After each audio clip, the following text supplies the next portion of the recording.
who's coming.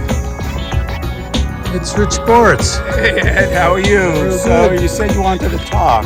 Yeah, how about we go get a cup of coffee at Hudson's? That sounds good. Have you been in my car? Always wanted to. Is this my opportunity? It is. This is your electric drive. There you go. Sure is noisy. Yeah, like I believe that. You know, one of the things about it is they create, I don't know if you can hear it, but they create a hum so that people know you're driving.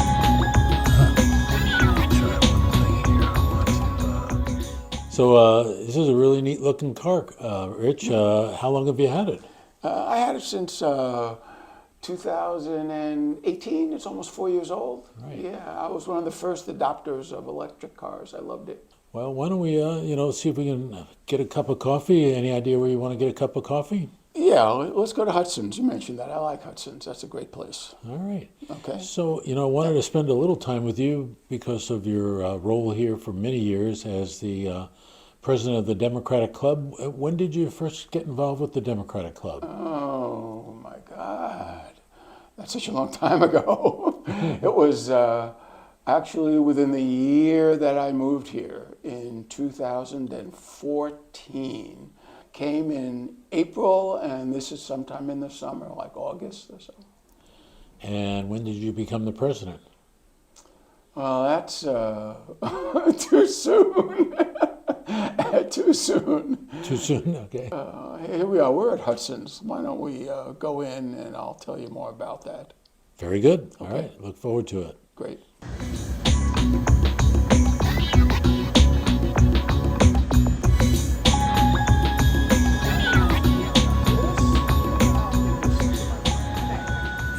Before we were coming in to get the cup of coffee, you said it was too soon that you got promoted to becoming the president. What did you mean by that? Yeah. Well, what happened was I went to the first couple of meetings and I made a couple of suggestions. And you know how dangerous that can be. It's like being the person who is not there at a meeting when assignments are being made. Okay. So I suggested a plan for calling Democrats in Heritage Village to motivate them to vote in an upcoming election. And I also suggested a series of movies to show to all of the village to make people aware of income inequality and how that there's a problem in our country. So, Rich, what activities has the club sponsored, and do any of them really stand out in your memory as being something that you're really proud of? 40 different activities we've done. You know, speakers, presentations, movies, panel discussions, all of those things add up, I think, over the years. So what I remember we did is we did that movie series on income inequality.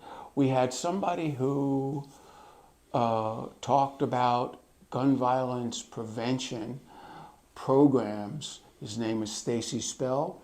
And this man, if you've ever seen him, he filled the room, then it was called the music room. He filled the room with his voice. It was incredible. We offered him a microphone, and he said, no, I don't need a microphone. And he was right. And he used his personality to show us what he did with gang members in New Haven. It was really impressive. Excellent. He scared me, Excellent. And I would definitely go straight if he were the guy telling me to do that. Any other events or any other activities that come to mind? Yeah. So we have had candidates come. You know, there's one particular, it was a town hall, not necessarily a campaign thing, but Johanna Hayes came, and Dick Blumenthal, our senator, came, and that was kind of like a highlight for our series of candidates that we saw. Of course, we filled Sarah Cookall. You know, we had a we were worried when we first planned it, maybe nobody will come, but we had to pull in seats from all over the activities building to fill.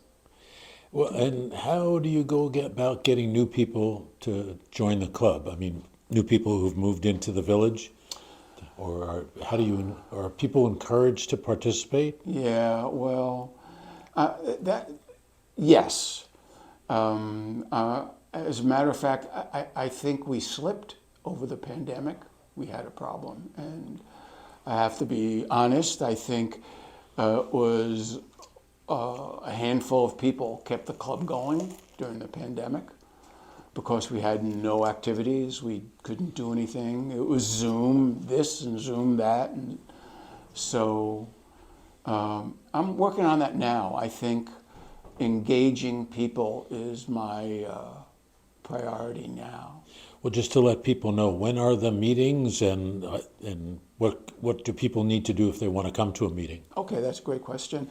We typically meet on the first Thursday of every month, and the time varies. When it's the winter, the summer, like now, we meet from 5 to 7, and we have a light dinner, light fare there, and then during the winters, because people can't drive at night, we meet from 2 to 4, and we always meet in the meeting house. We meet in the boys' room. Very good. And it's open to anyone? Do they have to sign a pledge or anything, or they just need to show up? Well, they just need to show up, but the club itself is limited to registered Democrats. Okay. That's who could join. And to be a member, we have a fee, a dues, and that's $20 a year. And with that, you get refreshments every time we meet, and kind of like a subsidy on our annual barbecue in August, which is coming up soon. Annual barbecue? That sounds pretty good. When is Yeah. that? When is that? Well, we have that at Pool 4 Pavilion, typically Friday, and this year it's going to be August 11th. It could work, but it's August 11th, which is a Friday. Okay, So, August 11th. I'm sorry. yeah, that's okay. From 6 to 8 p.m. Yes. And that's going to be full barbecue and probably Yeah. some candidates and activities. Well, we have, last year we had some cheerleaders. We had a great time. We sang songs. This time we'll have some candidates. It is a municipal election year, so my guess is that a couple of candidates for first selectmen and other positions will show up. Well, looking to the future beyond August and September, what are some of the future plans that you've got for the club and things you'd like to see happen? Well, one thing, going back to your how people become members, Okay. we have a membership meeting, an annual membership meeting in September. That'll be September 30th, and it's a brunch from 10 to 12, and that's a Saturday morning. And we sign people up for the following year. So this will be for the 2024 membership year. People will come. And likewise, we'll have activities and we'll have people, candidates. By then, there'll be candidates who are campaigning to talk with us. And I think I forgot a little. Your question, did I answer your question, or is there? Well, this is a little bit more about the future beyond August, well, September, things that you'd like to see the club do as it kind of gets back into the groove it had pre-COVID. Well, I'm working hard now to make sure that there are people engaged in planning these activities. So I have been trying to recruit, and people are helping get like a program committee going and stuff to think of things that we could plan for the following year. You know, this comes out of the membership. People tell me and others what they are thinking about, what their interests are, and we find ways to present information that'll be helpful to them.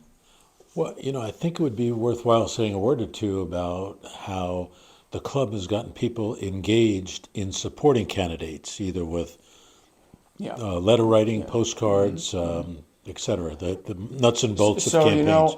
there are four things that the club does. We support candidates.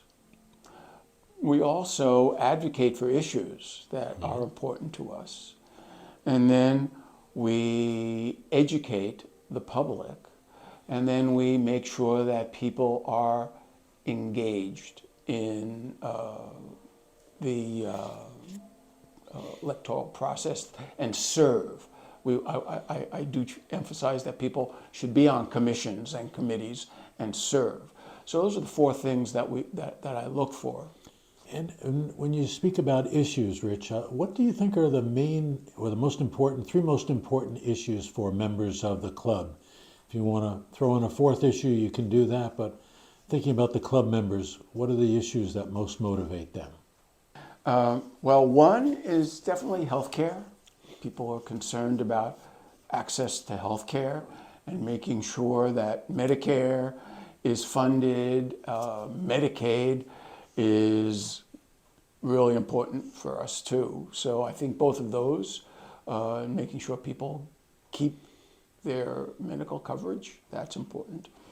Gun violence, I know that that's something that I personally am involved with reducing the level of gun violence in the country, but I think a lot of other people support that too, being so near Sandy Hook. People have a long memory and remember that. So I think that's an issue. And then I'm trying to figure out a third, because I'm parsing everything. There are a lot of issues people are concerned about and want to address.